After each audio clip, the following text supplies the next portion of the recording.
పాకిస్తాన్ అన్నది భారతదేశంలో అల్లకల్లోలం సృష్టించాలి, ఒకవైపు కాశ్మీర్లో సృష్టిస్తూ దక్షిణ భారతదేశంలో కూడా సృష్టించాలన్నది వాళ్ళ ఒక పెద్ద వ్యూహ రచన.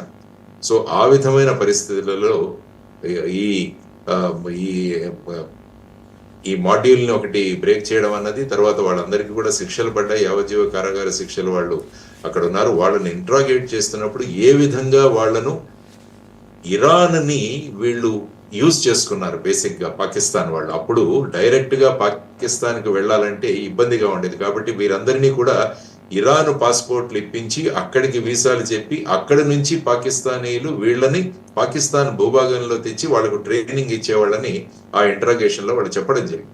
అంటే ఇరాన్కు ముఖ్యంగా ఇరాన్ భూభాగాన్ని కూడా ఈ విధమైన ఉగ్రవాద చర్యలకు ఉపయోగించుకున్నారన్నది ఒక కోపం ఆల్రెడీ ఉంది. ఆ తర్వాత ప్రస్తుతం ఇరాన్